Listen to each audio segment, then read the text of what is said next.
Ketika Imam Syafi'i ditanya, bolehkah orang Islam tidak kawin? Ya asal dia ada zina ya boleh. Karena Allah menyebut hamba yang soleh dan sebagian mereka tidak nikah. Yaitu Nabi Yahya dan Nabi Isa. Yaitu wasayyida wa hasura wa nabiyya minas sholihin. Jadi cara berpikir Imam Syafi'i gampang. Bagaimana hukumnya orang Islam yang enggak nikah padahal dia tapi asal enggak zina loh ya. Ya jawabannya ya boleh. Karena Allah mensifati Nabi Yahya dan Isa dengan status hasur, tidak apa? Nikah. Bolehkah seorang soleh jadi raja? Ya boleh. Dawud dan Sulaiman itu seorang soleh dan jadi raja. Bolehkah orang soleh itu fakir? Wah sudah banyak, enggak usah dibolehkan sudah banyak. Kan? Jadi gampang sekali Quran di depan ahlinya itu. Jadi kalau Imam Syafi'i ditanya, fa inna wa ta'ala dzakara abdan sholihan wa qala wa sayyida wa hasura wa nabiyyam minas sholihin. Ternyata ini orang yang ditanya, apakah boleh orang soleh itu jadi politikus, jadi pejabat? Ya boleh saja. Faqad ataina ala Ibrahim al-kitab wal hikmata wa atainahum mulkan azim. Jadi ini yang boleh bukan sekedar Ibrahim. Padahal di ayat itu tentang ala Ibrahim. Cara berpikir ya tadi, ternyata kesalehan tidak mengganggu jabatan. Ya tentu ya maksudnya untuk kesalehan juga. Jika agama ini gampang. Makanya kalau ada yang tanya bagaimana perempuan punya aktivitas. Ya jawabannya asal kebenaran ya boleh. Allah cerita Bilqis dan itu raja perempuan. Di hadis banyak ketakapan Aisyah memimpin, macam-macam. Jadi gampang saja. Nah, kenapa sekarang banyak orang berdebat tentang Quran dan nyuwun sewu sampai pada level gontok-gontokan ekstrim? Karena mereka nggak mau belajar ulumul Quran. Kegiatannya debat, tukaran. Yang bingung kita, yang waras ngalah lah kira-kira gitu. Ini nggak pernah ngaji Quran, gegernya. Ya kacau. Ada ulumul Quran, jadi yang namanya kitab Al-Itqan. Dan itu dibukukan oleh ulama. Dan gampang sekali. Pernah ya Sayyidina Umar ketika Futuhat. Beliau sudah Futuhat itu mengalahkan musuh-musuh Islam yang memusuhi Islam. Perlu dicatat, musuh-musuh Islam yang memusuhi Islam. Karena kalau yang tidak memusuhi Islam nggak boleh dimusuhi juga. Ya. Singkat cerita ditanya, kenapa kita tidak tasakuran besar-besaran, kita kan sudah menang. Padahal disambut sedemikian rupa. Jawabnya Umar apa? Inna wa ta'ala qad ayyara qauman faqala adhabtum thayyibatikum fi hayatikumud dunya wastamta'tum biha. Allah itu mengkritik kelompok kaum yang dalam hidupnya itu foya-foya. Maka saya akan mengurangi foya-foya itu supaya saya menyisakan jatah foya-foya saya sampai di surga. Nanti orang kafir ketika dimasukkan neraka di antara taubehnya Allah. Taubeh itu ya semacam kayak disalahkan gitu.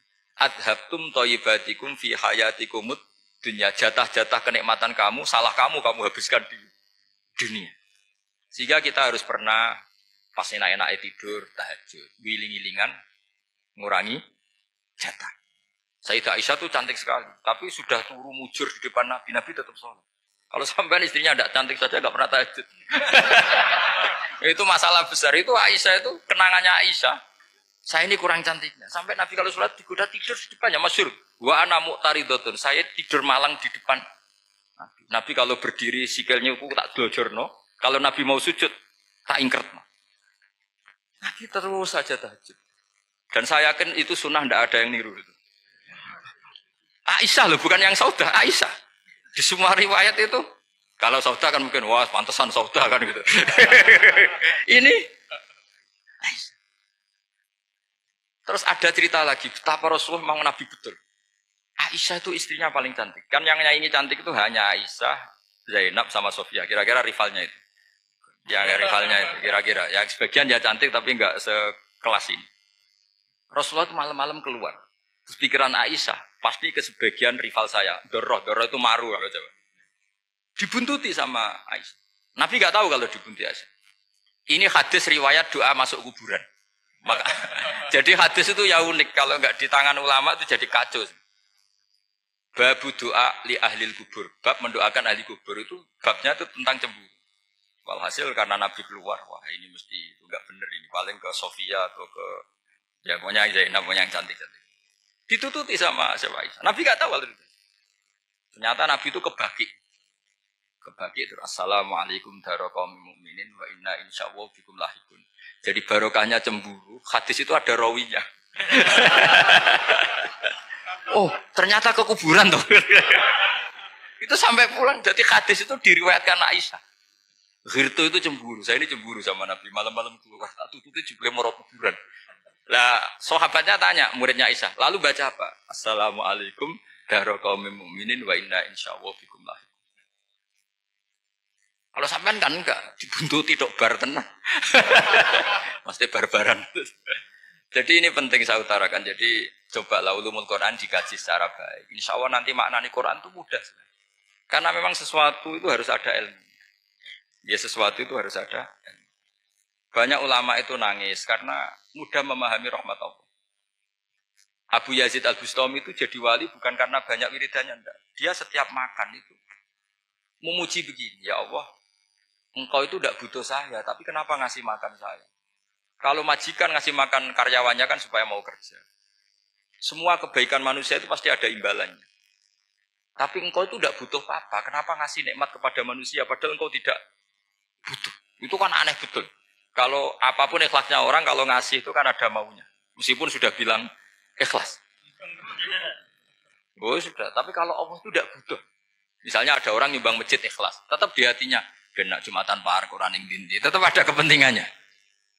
Tapi kalau Allah sehingga cara mensifati Allah itu luar biasa. Makanya orang jadi wali itu diantara kata Rasulullah, Inna woha la yardu anil abdi idha akalal aklah fa yahmaduhu alaiha au yashruba syarbah fa yahmaduhu alaiha. Allah itu sangat ridho. Orang jadi wali itu kan diridani Allah. Allah itu sangat ridho kalau seseorang makan kemudian dia muji Allah. Coba apa hebatnya Donald Trump kalau nggak makan ya lemes mati. Apa hebatnya presiden seluruh dunia kalau nggak makan ya lemes mati. Orang yang katanya paling top di dunia, itu nggak makan kangkung nyatanya ya lemes. Hebatnya di mana? Yang kita puji-puji hebat, ternyata kalau nggak makan itu lemes. Pak Rektor nggak makan lemes, apalagi Pak Onwel nggak makan lemes. Hebatnya apa coba? Nah, terus kelihatan wa khuliqal insanu dhaifa.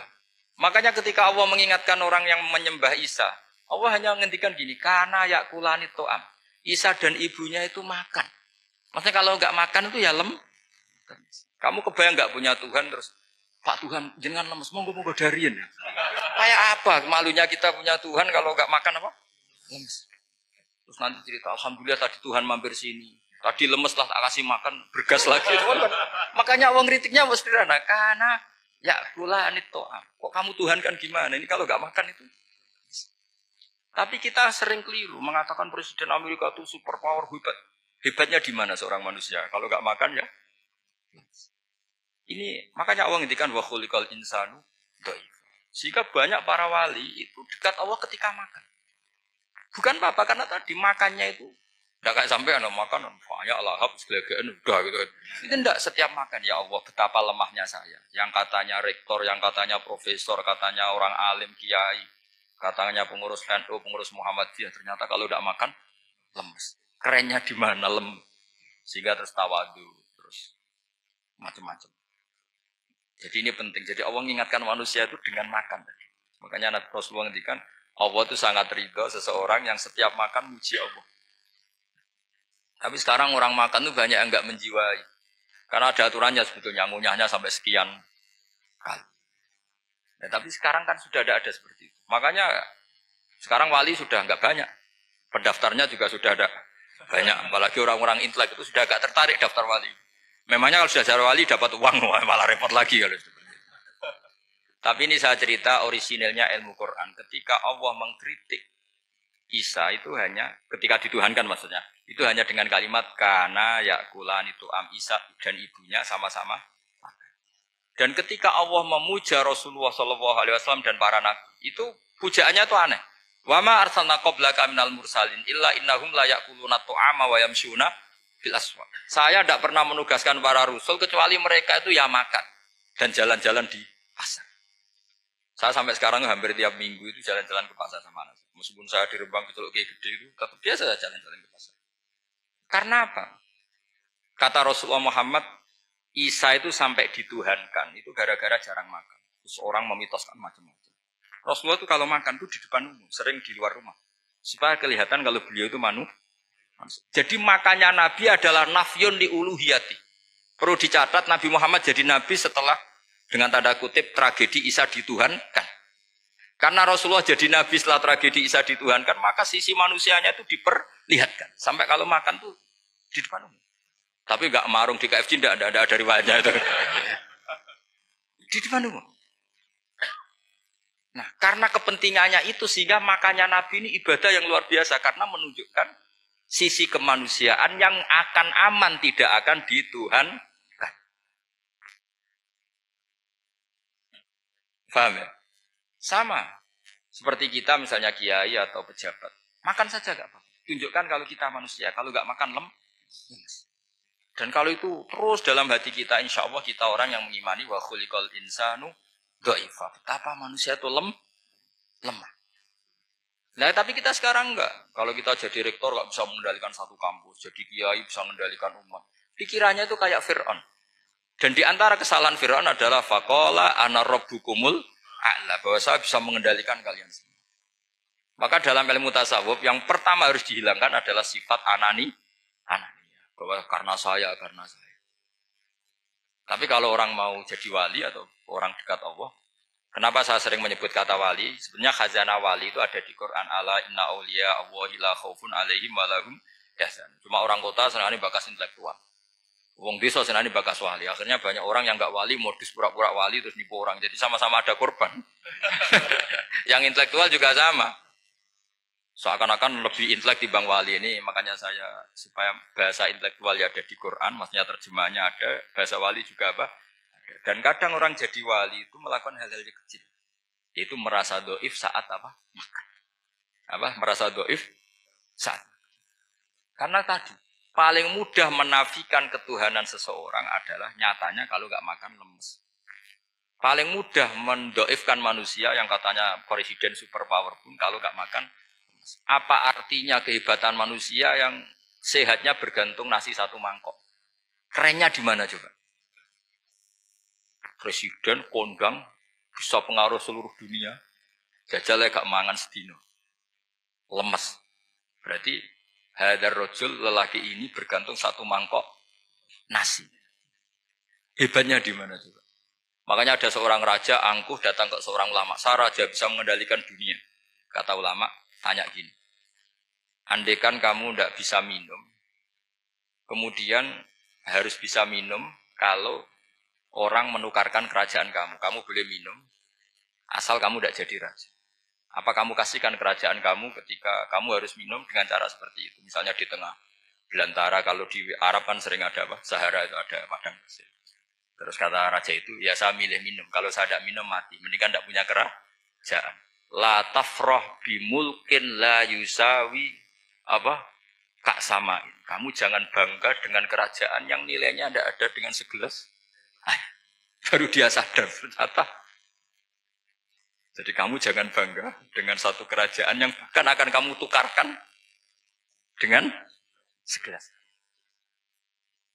Artinya pertanyaannya gini, kerajaan yang kamu bisa mimpin ini ditopang air apa ditopang keangkuhan Anda? Sebenarnya hanya ditopang air. Karena sekali Anda tidak minum, tidak bisa jadi raja. Terus lemes, diobat, no. Sama presiden juga gitu. Kalau nggak makan, nggak minum, terus sakit, stroke, nggak bisa jadi presiden. Artinya ternyata betapa manusia ini bergantung dengan sesuatu yang remeh, yaitu makan, minum, makan, minum. Nah di sini ini, kenapa Quran menyebut para nabi itu apa? Illa innahum la ya'kuluna ta'ama wa yamsuna fil aswaq. Kalau kamu tidak memahami seperti ini kan terus kayak Quran kok ngomong hanya gini kok. Kayaknya kelasnya kok enggak intelek gitu. Cara pandang enggak seperti itu. Paham ya? Jadi supaya lebih memahami Quran dan kamu akan lebih tasdik kepada Quran sebagai kalam Allah yang pegangan kita semua. Saya kira demikian. Assalamualaikum warahmatullahi wabarakatuh.